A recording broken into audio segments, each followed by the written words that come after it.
যেহেতু এই গত যে ছাত্র জনতার অভ্যুত্থানের মাধ্যমে পরাজিত সরকার যেহেতু ম্যান্ডেটবিহীন সরকার ছিল, কাজেই সেই সরকারের নেওয়া সিদ্ধান্তগুলো স্বাভাবিকভাবেই গণবিরোধী। আমরা 15ই আগস্ট শোক দিবস সহ বিভিন্ন গুরুত্বপূর্ণ সিদ্ধান্ত যে সরকার নিয়েছে সেগুলো রিভিউ করতে বলেছি এবং আমরা সহ এখন পর্যন্ত যতগুলো রাজনৈতিক দল আজকের এই সভায় অংশ নিয়েছে, প্রধান উপদেষ্টা এবং অন্যান্য উপদেষ্টাদের সাথে তারা পরিষ্কারভাবেই বলেছে 15ই আগস্ট, এই আগস্ট হচ্ছে জাতীয় বিপ্লবের মাস। আমরা আগস্ট বিপ্লব হিসেবে এই মাসকে উদযাপন করতে চাই। এটা আমাদের শোকের নয়, এটা আমাদের সুখের এবং শান্তির মাস। কাজেই এই 15ই আগস্টকে কেন্দ্র করে যে জাতীয় শোক দিবস, এই স্বৈরাচারী ফ্যাসিস্ট সরকারের যে নেওয়া সিদ্ধান্ত সেটা বাতিল করা এবং ওই দিন সরকারি যে ছুটি ছিল সেটাও বাতিল করে স্বাভাবিক কার্যক্রম চালু করা এবং আওয়ামী ফ্যাসিস্ট শক্তি 15ই আগস্ট থেকে 21শে আগস্টের মধ্যে ঢাকায় যে তাণ্ডব চালানোর একটা মহা পরিকল্পনা নিয়েছে, সেই পরিকল্পনায় সরকার যেমন আইন শৃঙ্খলা বাহিনীকে দিয়ে তারা মোকাবেলা করবে, একই সাথে আমরা এই আন্দোলনকারী ছাত্র জনতা নাগরিকদেরকে নিয়ে 2-1 দিনের মধ্যেই জনতার মঞ্চ গঠন করে এই গণহত্যায় জড়িত ঘাতক হাসিনার বিচারের দাবি এবং হাসিনাও তার দোসরদের বিচারের দাবিতে ঢাকা সহ সারা দেশের রাজপথে আমরা অবস্থান নেব। পাশাপাশি আজকে আমরা 14টি বিষয়ে আমরা প্রস্তাবনা দিয়েছি।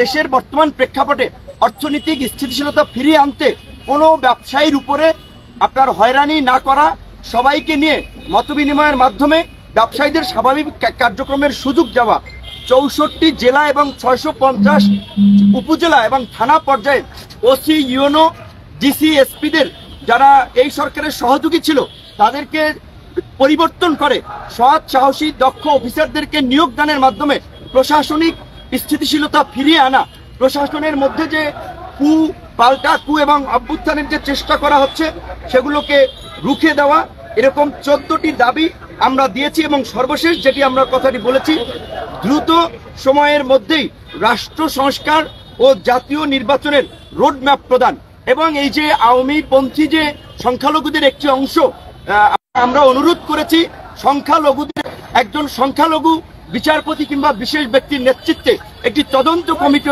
করে এই ঘটনার বিষয়ে আপনার ব্যবস্থা নেওয়ার এবং উপদেষ্টাদেরকেও আমরা সংখ্যালঘুদের সাথে মত বিনিময় করার আহ্বান জানিয়েছি। কারণ বিপ্লব উত্তর বাংলাদেশে কেউ অনিরাপদ নয়, সকলে নিরাপদ এবং সকলকে নিয়েই আমরা আগামীর বাংলাদেশ গড়ে তুলব এবং সেই বাংলাদেশ মানবিক সমৃদ্ধ বাংলাদেশ গঠন করার জন্য উপদেষ্টাদের যেই সময় প্রয়োজন, যেই সহযোগিতা প্রয়োজন তার সবটুকুই সব রাজনৈতিক দল করবে, সেই কমিটমেন্ট উপদেষ্টাদেরকে তারা করেছে। আমার যেহেতু আপনারা কোনো সমস্যা আন্দোলনের শুরু এখন তো সমাধান হয়েছে, একটা দাবিও পূর্ণ হচ্ছে, কিন্তু 16ই জুলাই যে আবু সাইদের নিহত দিনটাকে রাষ্ট্রীয় দিবস কিংবা একই সঙ্গে এই 5ই আগস্ট যে ঘটনাটা ঘটলো গণঅভ্যুত্থান দিবস থেকে বিজয় দিবস বা এই ধরনের সেকেন্ড জেনারেশনের দিবস থেকে রাষ্ট্রীয় দিবস হিসাবে পালন করার ক্ষেত্রে কোনো দাবি তুলছেন কিনা বা কোনো আওয়াজ তুলছেন? হ্যাঁ, আমরা অলরেডি বলেছি যে আগস্ট মাসকে অক্টোবর বিপ্লবের মতো আগস্ট বিপ্লব হিসেবে জাতীয় পর্যায়ের স্বীকৃতি দিয়ে এটা পালন করার, এবং আপনারা জানেন যে এই মুহূর্তে এই সরকারের জন্য চ্যালেঞ্জ হচ্ছে আইন শৃঙ্খলা পরিস্থিতি স্বাভাবিক রাখা এবং জনজীবন তথা বাংলাদেশের পরিবেশকে শান্ত রাখা। যেহেতু এই যে পরাজিত ফ্যাসিস্ট শক্তি, দানবীয় শক্তি নানানভাবে দেশকে অস্থিতিশীল করার পায়তারা করছে, মরণ কামড় দেওয়ার চেষ্টা করছে, সেই সরকার এবং এই অভ্যুত্থানকারী ছাত্র জনতাকে সেটা রুখে দেওয়ার মধ্য দিয়ে স্থিতিশীল অবস্থা বজায় রাখাই এই মুহূর্তে চ্যালেঞ্জ। কাজেই আমাদের অনেক ডিমান্ড আছে, অনেক কিছু বলার আছে। আজকে আমরা অত বিস্তারিত আলাপে যাই নাই, 14 দফা দিয়েছি এই পরিস্থিতি নিয়ন্ত্রণ করার জন্য।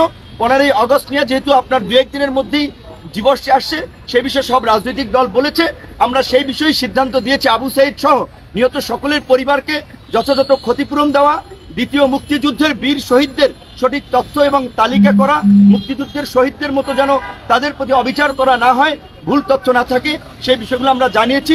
উপদেষ্টারা কাজ করবে। এখন স্থিতিশীলতা, শান্তি ও স্থিতিশীলতা ফিরিয়ে আনা এবং ফ্যাসিস্ট আওয়ামী শক্তি যেন মাথা চাড়া দিয়ে উঠতে না পারে পাড়া মহল্লায়, জেলা উপজেলায়, সেই কাজটি করাই এখন ছাত্র জনতা নাগরিক সবার দায়িত্ব।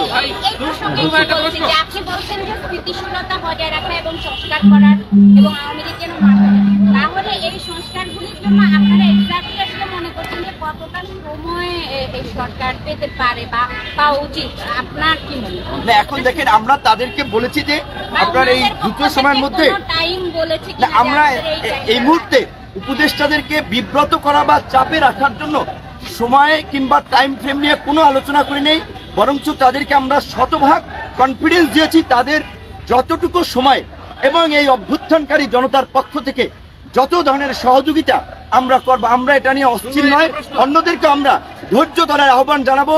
ডক্টর মোহাম্মদ ইউনূস ক্ষমতা লোভী না, তিনি ক্ষমতায় থাকবেন না। আপনার 111-ও তাকে দায়িত্ব নেওয়ার জন্য বলা হয়েছিল, তিনি নেন নাই। আজকে আমাদের অনুরোধে নিয়েছে, যেটা তিনি বলেছেন যে তোমাদের অনুরোধে তোমাদের কারণেই আমি দায়িত্ব এসেছি, কাজে আমাদের তার প্রতি পূর্ণ আস্থা এবং বিশ্বাস আছে। নতুন যে বাংলাদেশ, সেটা গণতান্ত্রিক বাংলাদেশ হবে, গণতান্ত্রিক ব্যবস্থায় কোনো রাজনৈতিক দলকে বা কোনো মতবাদ থেকে নিষিদ্ধ করা যায় না। আমার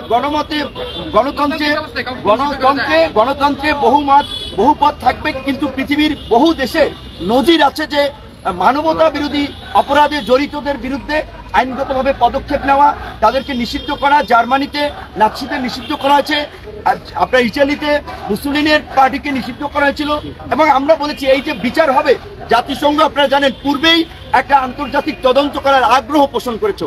এই মানবতা বিরোধী অপরাধেও আমরা আন্তর্জাতিক সংস্থাকে যুক্ত করেই তদন্তের একটা নিরপেক্ষ তদন্ত এবং দায়ীদের বিরুদ্ধে সেটা প্রশাসন এবং রাজনৈতিক দল সকলকে যুক্ত করে বিচারের মুখোমুখি করার আহ্বান জানিয়েছে।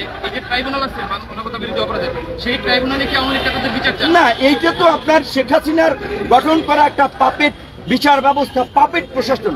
এই প্রশাসনকে ঢেলে সাজানোর জন্যই কিন্তু আমরা বলেছি বিচার বিভাগ সহ প্রশাসনের সর্বস্তরে এই ফ্যাসিস্টের সহযোগীদের চিহ্নিত করে দ্রুত চাকরিচ্যুত করা, তাদের বিরুদ্ধে পদক্ষেপ নেওয়া এবং সৎ দক্ষ পেশাদার অফিসারদেরকে দায়িত্ব দিয়ে আইন শৃঙ্খলা পরিস্থিতি স্বাভাবিক আনা। এই দায়িত্ব আমরা সুস্পষ্টভাবে আমাদের 14 দফার মধ্যে জানিয়েছি, আপনাদেরকে আমরা একটা কপি দিয়ে দিচ্ছি।